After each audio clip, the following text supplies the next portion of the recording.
What we're talking about today is short-termism and the potential impact of short-termism on brand building. And I'm Sanjay Nazerali. I'm the Chief Strategy Officer at Kera Global. And I'm joined by a panel of friends, clients, fellow agitators in our industry, whom I will leave to introduce themselves. Lenze. Hi, good. I think it's afternoon already on my side. Oh yes, it is. Lunchtime. Lunchtime. So good afternoon. My name is Lenze Boonstra. I'm head of brand for Philips. Hi, my name is Megan Stook and I am the CMO for Maven, which is a mobility startup within General Motors. So I am agitator number 2. I'm Ed Jankowski. I manage global media for MasterCard. And Felix Bollinger, Global Client Lead in Kera. And every single one of these lovely panelists agitates me on a daily basis. This is not something that's restricted to media. The average holding of stock in the financial markets has absolutely plummeted. As recently as the 80s, it was about 2.5 to 3 years. It's now about 6 months, the average stock holding. And it has plummeted since the 60s. If we look closer at our own industry, the number of campaigns that last less than 6 months has trebled in 10 years. Increasingly, even within traditional television formats, the number of campaigns that are designed to drive short-term impact has gone up 3.5 times. So the question that I suppose we ask ourselves in the industry is, does this represent a supremacy of short-term returns over longer-term brand building? And I suppose the first question that I would want to put to our panelists is, why do we think we're in this situation in the first place? And I would probably turn to Megan. Why do you think this is happening in the first place? So data and technology are transforming every industry, and the expectations around the service experience continue, to be elevated. And like, we're all so impatient, and so to your point, it's how do we connect in that environment? But I think the brands are now focused on a short-term basis. So I think that whole notion of long-term brand building needs to be challenged, because if you're not building your brand today, then it's one and the same. So that's really interesting. So a question for you on that, Megan. There are a lot of people here from the performance marketing world. And the question I have is, should we now be thinking about performance marketing techniques and tools as actually being brand building, rather than what we've historically thought of them as, which is direct response? Absolutely. I think a brand equals trust. Your brand is now a 1 to 5 star rating. Whether that's a review, a app store score, or your app experience, after the service. So absolutely, I mean, service marketing is brand building. I'm going to come back to the issue of trust with Lenze, but Ben, I just wanted to ask, do you have any thoughts on why this situation of short-termism has arisen? No, and I think it's what Megan said. It's all about data and information. And I think that we need to, I think as an industry, we spend more time being freaked out by the challenge and more, I mean, it's an amazing opportunity. And it just creates how we have to behave differently. It becomes, how do we treat brand and short-term sales like a yin and a yang, and not like we're spiraling off in 2 different directions. I think it's a tremendous opportunity. I mean, we all have to figure out how to master it, which I think is the bigger challenge, but I think it's an amazing opportunity for all of us. So question for Felix, on Ben's notion of yin and yang, something I see, not with our clients, I hasten to add, who are all fantastic, particularly these 3, but something we sometimes notice is global does brand, local does activation. And it starts to separate KPIs of the brand metrics are the ones that the global team are measured by, whereas short-term sales are being measured is how local teams are measured. that doesn't necessarily lead to the most harmonious yin and yang. Felix, what's your experience on that? So I think our experience on this is that there's actually a third element, which is the consumer experience after the shopping, which is also a third side of opening up, which is managed very much by clients internally or by another set of specialist agencies. So I think what we need to do is we need to integrate that part of the journey, because that becomes part of how brands are built more and more into also what we are trying to convey as a brand in the more upfront of the funnel. Indeed. Lenze, I'd love to come to you on Felix's perspective. We live in an e-commerce world where, in theory, I could find shavers other than yours, grooming products other than yours. Shock horror. And I might be tempted to buy it, but guess what? The functionality might be roughly at parity. At that level, why does Philips as a brand matter to me? I think that's a very good question. So I think what's extremely important about a brand and the role of a brand is to create that long-term relation and engagement. So really where the brand stands for, and really drive a favorable sales environment. I think that's extremely important. And what's really important there, and you already mentioned it, is trust. So a brand, and especially when you think about Philips, the transformation in Philips, moving from technology to health technology, and we're one of the big players in healthcare. Trust is at the core of our brand. So trust is extremely important, and you only build a brand long-term with trust. And the brand is only trusted until the last brand experience. So that's really important. That's a scary thought, that you're only trusted. Actually, Megan, you would sit at literally the juncture of that. You're only as good as your last experience. And I think, you know, we're all agreeing. So I think we need to be agitated. Let's have a different viewpoint. But you talk about trust, and the measures are different now. And so as marketers, the scorecards and by which we're aligning. Previously, we wouldn't understand that relationship until our consumer didn't come back for whatever that purchase cycle was, whether it was 4 years for a new car or 2 weeks for a new razor. But today, like we're saying, your brand is only as good as that literal last experience. And so how do we understand what that means structurally, and also how we're measuring ourselves? So say a bit more about that, how we're measuring ourselves, because that's, I mean, something I sometimes see in our world is that we have this thing called ROI, and somehow I think, and this is a criticism I think of all of us, we sometimes look at that ROI thing and we think it means short-term sales. Well, since when did ROI become short-term sales? Your return could be something radically different, but somehow we can measure it, and we can develop attribution tools, and because of that, we think it's the most important thing. So tell us more about measurement. How do you, beyond the 5-point rating, the 5-star rating, how do you measure that? So we are using Net Promoter Score, I think, as a measure of your brand. Ultimately, that is a great test. We use that on an hourly basis to understand where we're seeing the trends, but more importantly as a diagnostic tool to then use for insights to quickly, you know, even make product changes. So do all of you guys use NPS? Yeah, I'm not the research expert. We've kind of gone back and forth. We have a global brand health tracking study which measures a bunch of things. It's continuous tracking, so this is not one of the measures. We've kind of gone back and forth. Has any of you tried to measure the sales impact of brand? That love makes money. Have you managed to find that? It's harder and it's a lot longer term. You know, we've done it through things like traditional econometric modeling. You know, you try to, we understand the short-term impact and the long-term impact. But you know, it's you know, that's not the easiest part of the business, but we try. Lenze, have you tried to do this? We are looking into that as we speak.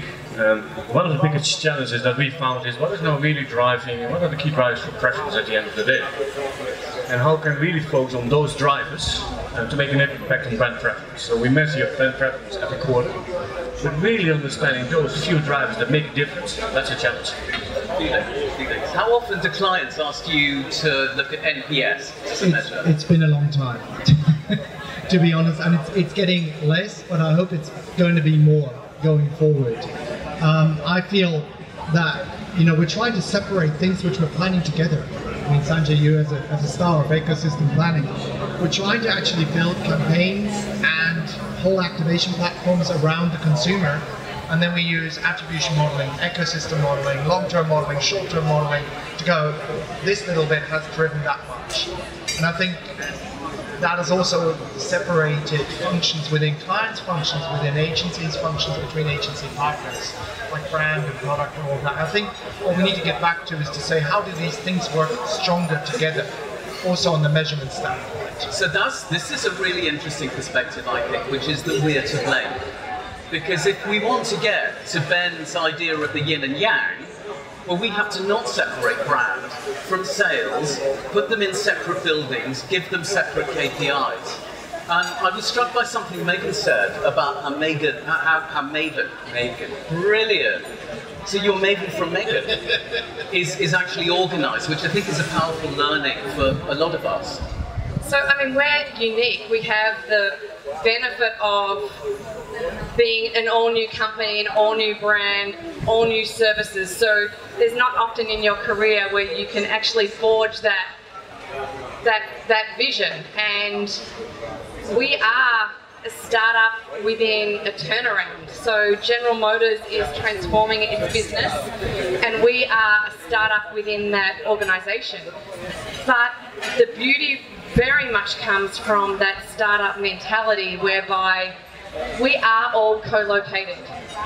We are literally sitting with the tech developers, we're sitting with the ops guys, we're sitting with finance and marketing, and literally if we get a member services, if a member services call comes in and identifies an issue, literally the product guy can't run and hide or say he didn't get that email. I mean, we are like literally hands-on. So it breaks down those silos, just how we're located and organised.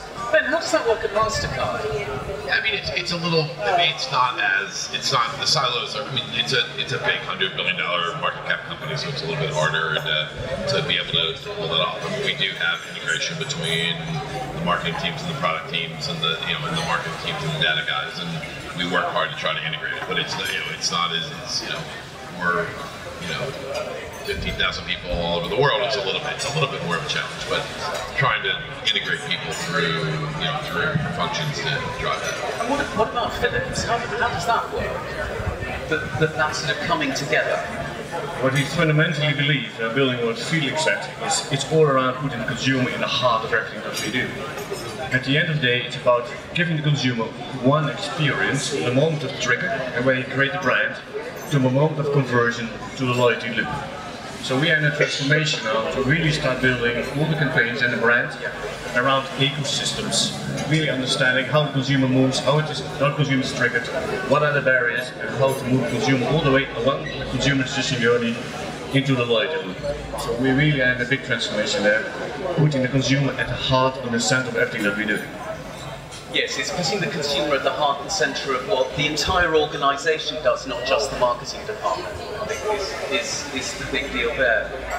I mean, I look at Maven and I get very excited because there's part of me that thinks, should we be breaking down our organisations into operating units that can actually feel like startups, where everybody does sit together?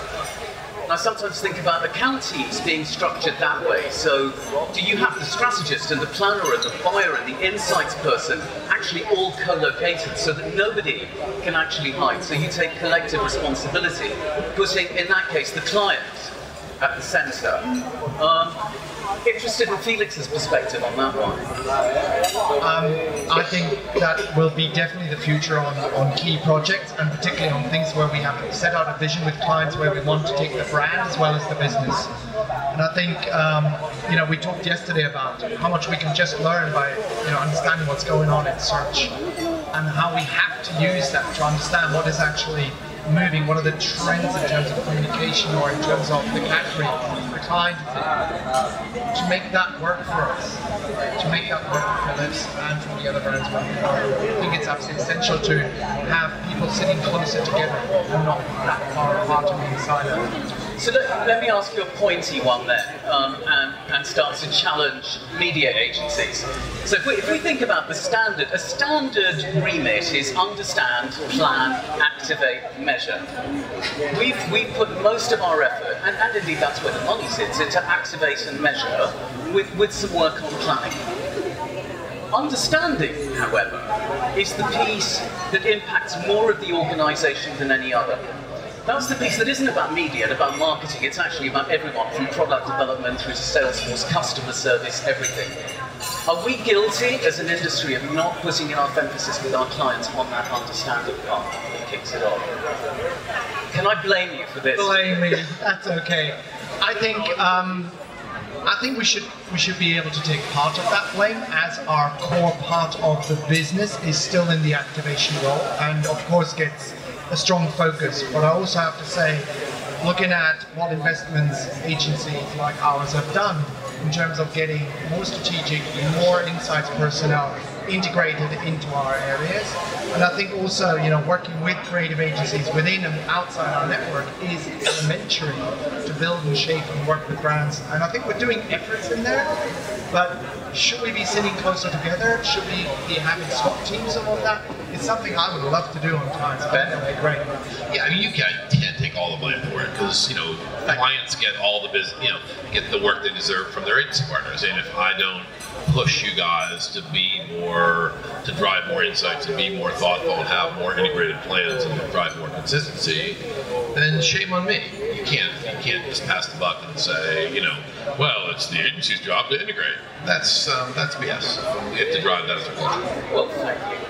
Well, interestingly, I think the model that we talk about on the Maven team has been replicated in the Dentsu Aegis network model for the agency business, where as an agency you have the full scope of business from media, creative, PR, experiential, and that team has been designed to be, bring those functional expertise, but also be very commercially focused and understand their impact on the other pieces of the business, because we are nimble and need to pivot.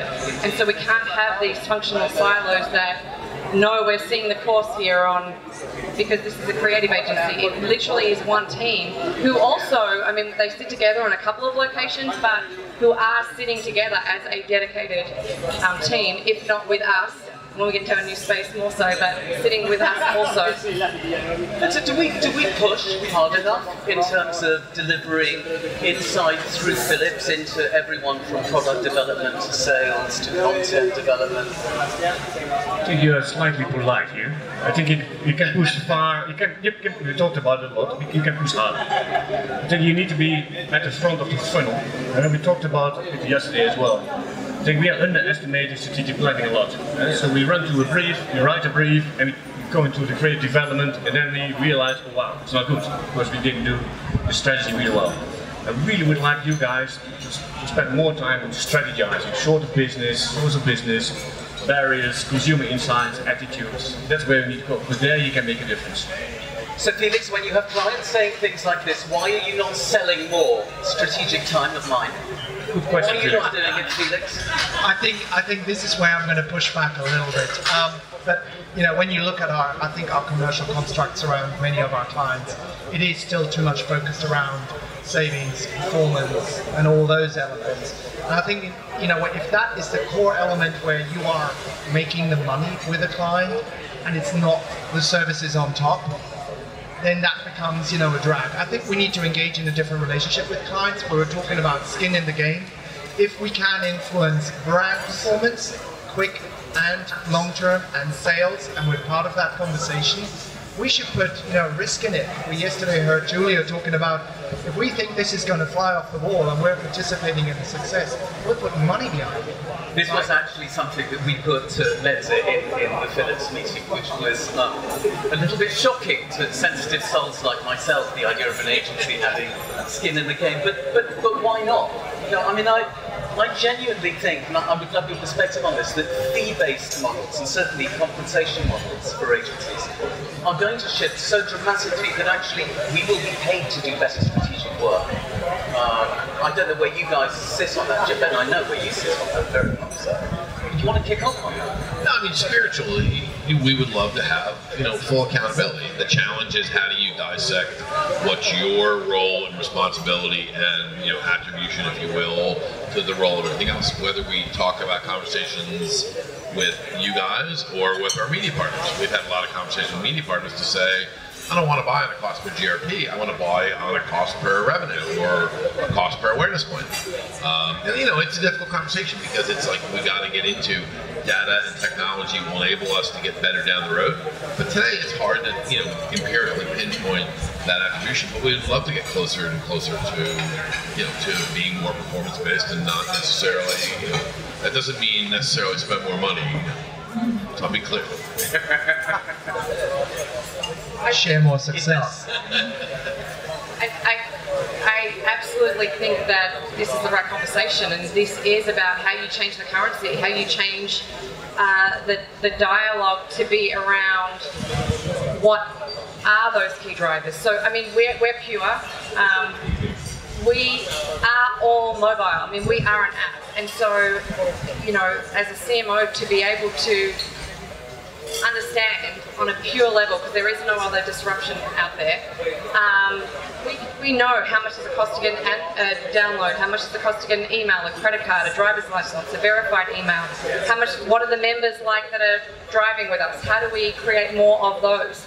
So we can fully attribute the full cost of that service experience and brand, because ultimately it is about members taking trips, and so we can do that. And so it's like, if you are starting from scratch, I suppose, how would you rebuild that with technology and data to change the currency?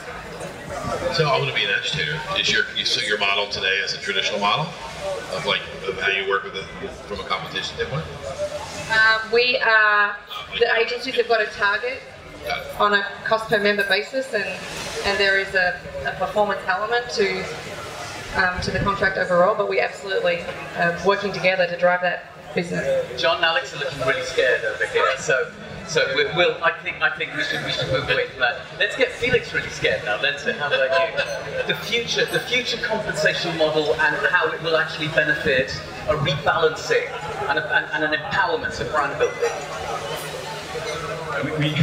It's interesting. We talked a little bit about it yesterday, and I think there was an example in the discussion we had in the top to top about even maybe a stake in the business, correct? So invest as corrupt part of the media yourself, because you do believe in the proposition, and that would be an interesting model, right? So you are so keen and you want to be part of the proposition that we developed jointly together, and you take a stake in it from a media investment point of view.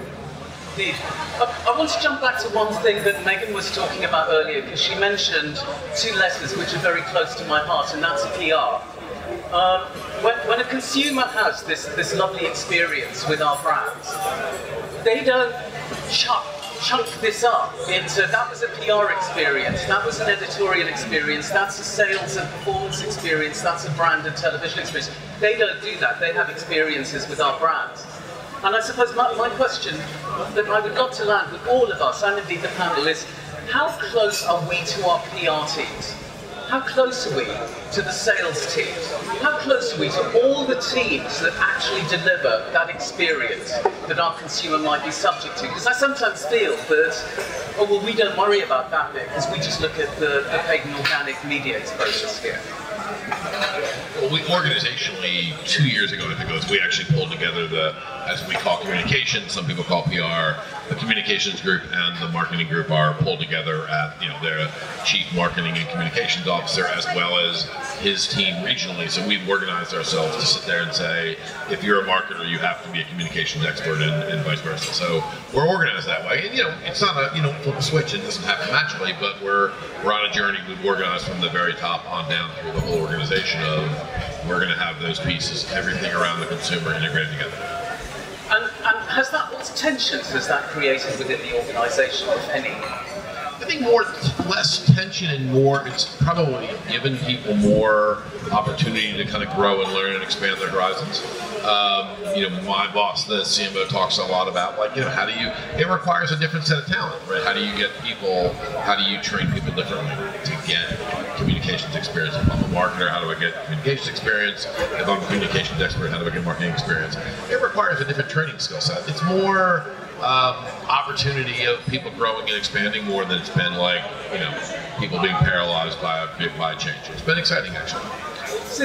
It is interesting how things like corporate reputation, you're only 2 tweets away from the truth, is the soundbite. And it is quite interesting to me that there is, of course, an iconic brand that was built that was called something like Uber. Not nearly as good as Maven, but there we go.